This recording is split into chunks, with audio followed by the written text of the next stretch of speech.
Mr. President, there is a certain concern that Mali can become a second Afghanistan. What can you say to reassure the citizens that it won't be this drama without end? Je ne crois pas du tout qu'il puisse être établi une comparaison entre le Mali et l'Afghanistan. Parce que au Mali, les terroristes ont été battus, vaincus. Je ne dis pas qu'il n'en reste pas.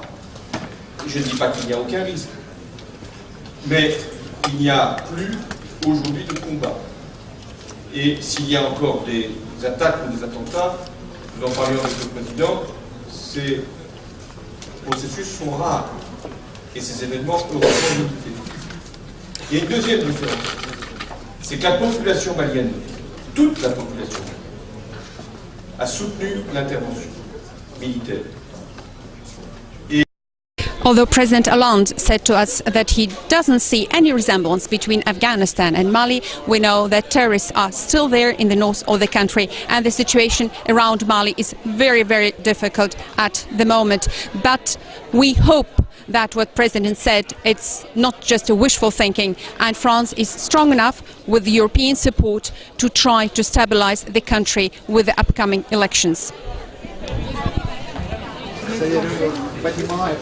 Nous allons assister à la signature de 5 conventions de financement qui attestent du dynamisme de la coopération avec le Mali.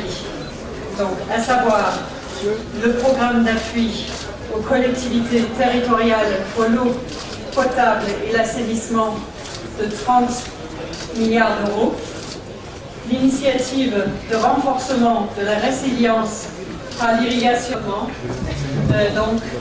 C'est ce qu'il est en train de se faire. M.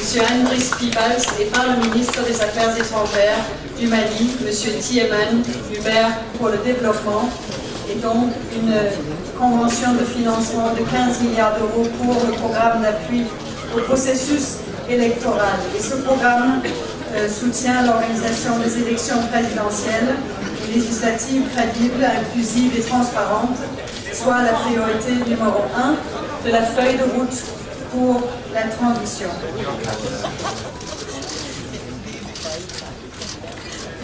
La France et le Mali ici à Bruxelles.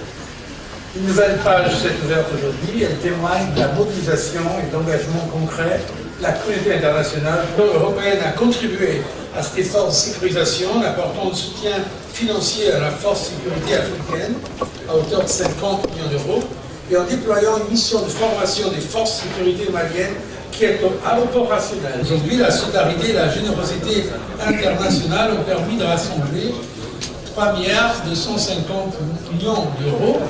Donc, aujourd'hui, veut que la transition se fasse, le dialogue s'établisse, les élections se tiennent. Et les Maliens sont fiers. Merci.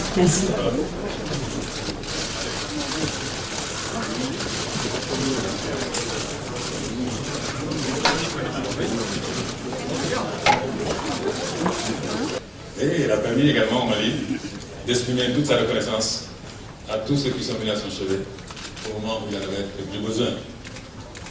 Elle a permis au Mali de remercier cette